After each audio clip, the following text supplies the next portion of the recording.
Salut à tous. L'anagramme du mot magie, c'est le mot image. Et je me trouve aujourd'hui au siège du Paris Saint-Germain pour rencontrer Christian Gavel, photographe officiel du club depuis maintenant 30 ans.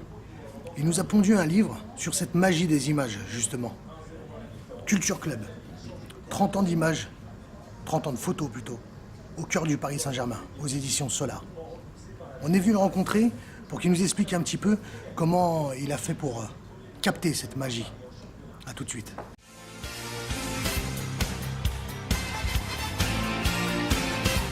La culture d'un club, c'est quoi pour toi, Christian?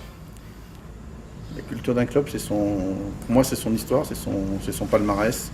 C'est depuis sa création jusqu'à l'instant présent. Et c'est toutes les étapes par lesquelles le club est passé. Je pense qu'on peut appeler ça la culture. Ton livre commence par une phrase qui t'a été prononcée par Francis Borély, justement, lors de ton embauche en juin 1987. Une phrase très familiale. Oui, c'est vrai que maintenant, quand on y repense, ça paraît assez extraordinaire que, à l'époque, c'est le président du club qui m'a reçu dans son bureau pour m'annoncer qu'après pas mal de mois d'essais, entre guillemets, je devenais enfin salarié du Paris Saint-Germain. Et oui, c'est lui qui me l'a annoncé dans son bureau de la rue Bergère. C'était des appartements à l'époque, à différents niveaux d'un immeuble. Et donc je suis monté au premier étage de la rue Bergère. Et il s'est levé, il m'a tendu la main en prononçant cette phrase avec son accent légendaire. « Bienvenue au club, mon fils ». Voilà. Bienvenue au club, mon fils. Tu as mis cette phrase en avant dans ce livre pour nous expliquer peut-être un petit peu que ce livre, c'est un peu l'album de famille du Paris Saint-Germain. Je vous le disais tout à l'heure, on était, c'est vrai, peu de salariés à l'époque, donc grosso modo une quinzaine, et le climat était assez familial. En fait, quand on allait déjeuner quasiment tous ensemble, on s'attendait, on était pratiquement tout le temps une dizaine de salariés à être ensemble, sauf s'il y en avait qui avaient des rendez-vous particuliers. Mais oui, c'était comme ça se passait comme ça, il y avait des choses très particulières. Pour l'anniversaire de chaque salarié, le président Borély voulait que chaque salarié ait un cadeau pour son anniversaire. Donc les autres salariés étaient chargés à un moment dans l'après-midi d'aller chercher et dégoter le petit cadeau pour l'anniversaire. Alors tu photographies la vie du club, mais pas que, tu photographies aussi les matchs. Un bon match pour un photographe de club, c'est quoi le match idéal? En fait, un bon match, c'est quand même d'abord une victoire quand même.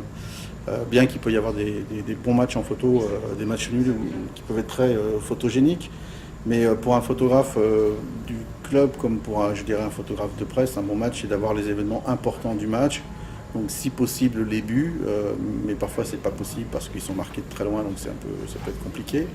Mais si on n'a pas les buts, c'est d'avoir au moins la joie du buteur et la joie collective. Ça c'est important. Les phases importantes du match, il faut pouvoir raconter l'histoire en photo. Alors, on va s'attarder un petit peu sur les photos de ton livre. J'en ai sélectionné 3 que j'aimerais que tu commentes. La première, c'est celle qu'on rencontre en premier dans ton livre. C'est justement la couverture. Cette photo assez poignante de Rai en pleurs, en train de mordre son maillot. Pourquoi est-ce que tu as mis cette photo en couverture? Sur la couverture, il y a eu un petit peu débat. On cherchait une photo qui soit forte, qui donne de l'émotion, qui soit symbolique. Donc il y avait plusieurs photos qui avaient été retenues. Celle de Rai convenait bien aussi parce que c'était un peu au milieu de mes 30 ans, donc c'était pas non plus trop près d'aujourd'hui, ni trop loin. Donc et puis elle dégage énormément d'émotions. Alors c'est vrai que pour les gens qui ne connaissent pas l'histoire du Paris Saint-Germain, ils peuvent se demander pourquoi Rai pleure. Mais ce livre, il est destiné aux gens qui aiment le Paris Saint-Germain et qui connaissent l'histoire du club. Donc tout le monde sait que c'est le dernier match de Rai au Parc des Princes contre Monaco. Et que tout le parc chantait à sa gloire son nom. Et il a littéralement craqué en éclatant en sanglots et en criant. Il n'y a pas le son sur les images, mais moi je peux vous dire que c'était très, très émouvant parce qu'il poussait des cris dans ses pleurs. On avait l'impression que ça aurait pu être un décès qu'on venait de lui annoncer, tellement ses cris étaient profonds et ils venaient du cœur.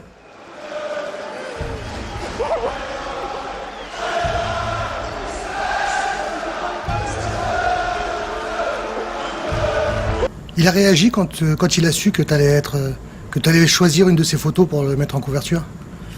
Oui, en fait, je ne savais pas comment Rai allait réagir. Donc, en fait, avant la sortie du livre, je lui ai envoyé la photo par mail, en lui disant en lui expliquant pourquoi le choix de cette photo, elle était symbolique, qu'elle était émouvante, qu'elle était profonde, qu'elle était touchante, et que voilà, j'étais fier de lui annoncer que c'était lui qui allait faire la couverture du livre qui était consacré à mes 30 ans d'histoire au Paris Saint-Germain. Et il m'a répondu un mail tout aussi touchant en me disant que pour lui, il vivait ça comme un énorme hommage, un grand honneur, qu'il en était très fier. Et qu'en lisant mon mail, en l'apprenant et en relatant ce que j'avais ressenti dans mon mail, je lui écrivais ce que j'avais ressenti quand j'avais fait cette photo, il m'a avoué que je l'avais à nouveau fait pleurer. Ah ouais. La deuxième photo, c'est une photo que j'ai choisie parce qu'elle est un peu imprimée dans l'inconscient collectif de tous ceux qui ont connu le Paris Saint-Germain sur le bord des routes. C'est la photo d'Amara Simba et son retourné, la fameuse publicité d'Amara Simba. J'aimerais que tu nous racontes justement l'histoire de cette photo, parce que c'est pas une photo que tu as prise lors du match, mais c'est une photo que tu as reconstituée.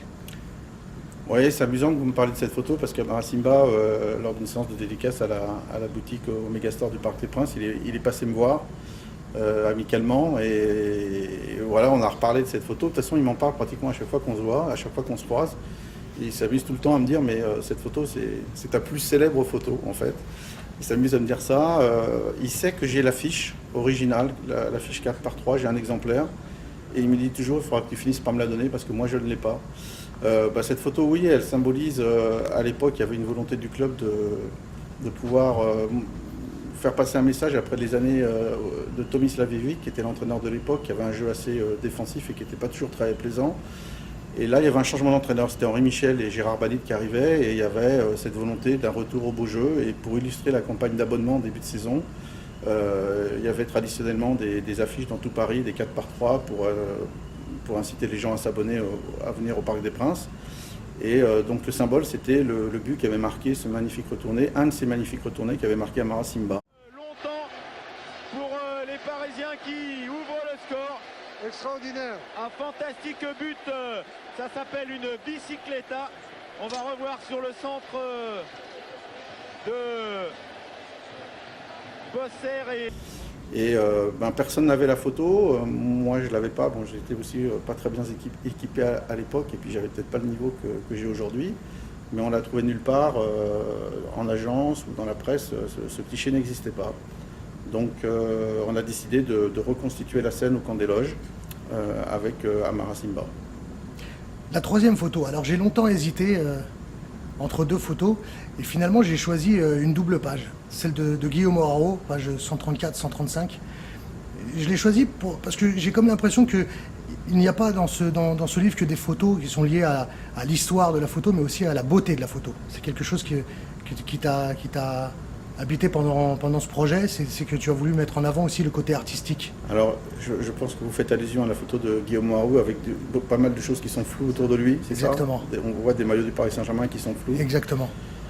Il suggère Oui. beaucoup de choses.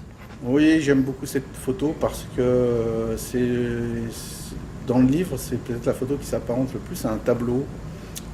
Donc pour les gens je ne sais pas si les gens voient la photo ou s'ils peuvent voir la photo en même temps que je parle, mais On en leur fait, passe actuellement. il y a la netteté qui est sur le visage de Guillaume Hoarau, et en fait, tout autour de lui, il y a des zones rouges, bleues et blanches de maillots du Paris Saint-Germain floutés. Et en fait, on dirait un tableau, j'aime beaucoup, et je trouve que cette photo a quelque chose d'artistique. Je ne veux pas vous dire que le photographe qui l'a fait a du talent, parce que c'est faux, c'est aussi ça la photo, c'est un concours de circonstances. Il faut savoir saisir un moment sa chance quand il se passe quelque chose, et là c'était le cas. En fait, j'ai rien décidé, j'étais focalisé sur Guillaume Hoarau, et il s'est passé ces mouvements qui sont passés devant mon objectif, j'ai déclenché à ce moment-là, et le rendu est assez super. Un moment où toi tu te brides tout seul par toi-même, où tu te dis ça, non je prends pas en photo. En fait, j'ai jamais osé faire de photos après un moment douloureux, quel qu'il soit. J'ai jamais osé faire de photos dans ces moments-là. C'est-à-dire que ça peut être après une très grande désillusion, justement, après un match. Il y en a eu des matchs qui ont été des désillusions contre la Corogne, on mène 3-0 et qu'on perd le match 4-3 en Ligue des Champions. Dans les yeux des joueurs. Et dans ces moments-là, ouais, j'ose pas faire de photos, je suis gêné, je suis pas forcément bien. Il y a des moments où je me suis forcé à faire des photos parce que alors ça me permettait de faire les photos d'un peu loin. C'est notamment, je pense, quand on a perdu la Coupe de France contre Auxerre, il y avait énormément de déceptions de certains joueurs. Je pense à Cristobal, dont c'était la fin de carrière et qui voulait gagner un titre avec Paris. Je pense aussi à Ronaldinho, qui était vraiment déçu de ne pas gagner cette finale. Donc là, j'ai fait quelques photos, mais c'est vrai que c'est plus difficile de faire des photos, je trouve, de joueurs qui sont dans la tristesse, un peu dans l'émotion de la déception, quoi. C'est plus difficile. Tu fais pas dans le voyeurisme de la douleur sportive? Non, mais je dirais, pourquoi pas les faire. Il y a une photo dans le livre, par exemple, que j'ai faite, vous parliez par rapport à ça, c'est une photo de Mario Yepes qui avait une fracture de la malléole. Il venait de se faire plâtrer, il était avec le staff médical et il est assis sur une table de massage et il est en détresse parce que il sait qu'il va passer de longs mois sans jouer, que ça va être dur de revenir, qu'il va avoir un travail de rééducation, etc. Et je fais timidement la photo et elle est dans le livre, cette photo. Bon, voilà, c'est pas une photo exceptionnelle, mais on sent qu'il y a de la détresse dans son regard. Si j'avais un reproche peut-être à me faire, c'est que je n'ai pas su photographier davantage ces moments-là. Pour terminer, tu as passé 30 ans dans ce club. Si on devait faire un parallèle entre le Paris Saint-Germain et la photographie, le monde de la photographie, est-ce que l'évolution du Paris Saint-Germain des débuts au Paris Saint-Germain d'aujourd'hui, est-ce que la différence est aussi importante que la photo en argentique et la photo en numérique? Ouais, complètement. Alors, mais vous avez raison de parler de ça parce que c'est vrai qu'avec l'évolution du club, il y a une évolution photographique. Alors seuls les anciens, entre guillemets, peuvent savoir de quoi je parle. C'est vrai qu'au départ, on faisait des films on faisait des photos avec des pellicules, des films qu'il fallait développer. Après, une fois que ces films étaient développés, on faisait des tirages papier. Ça prenait un temps assez important, assez phénoménal.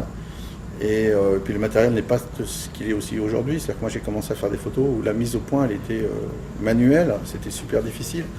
Il fallait savoir en fonction, quand le joueur s'approchait de vous, il fallait tourner la bague de mise au point de gauche à droite, et que quand il s'éloignait de vous, il fallait tourner la bague de mise au point de droite sur la gauche. Il y avait beaucoup de déchets, voilà, donc il y a eu une évolution photographique phénoménale. Après il y a eu l'autofocus qui est arrivé, qui a facilité quand même beaucoup de choses. Ça permet d'avoir beaucoup plus quand même de clichés nets et de qualité. Et puis le dernier grand événement, c'était l'arrivée du numérique, qui donne en plus la possibilité de pouvoir corriger ses expositions et de voir instantanément le cliché qu'on a fait. En effet, l'évolution de la photographie et l'évolution du Paris Saint-Germain, il y a un parallèle important entre les deux. Merci Christian Gavel, je te laisse le mot de la fin. Merci à vous, je suis très content et très fier de pouvoir passer sur BBOFoot. Voilà, donc je souhaite à tout le monde beaucoup de plaisir encore avec le Paris Saint-Germain dans les semaines, les mois qui viennent, avec, on l'espère tous, un jour une victoire en Ligue des Champions. C'est tout le mal que je souhaite au club et aux supporters du PSG.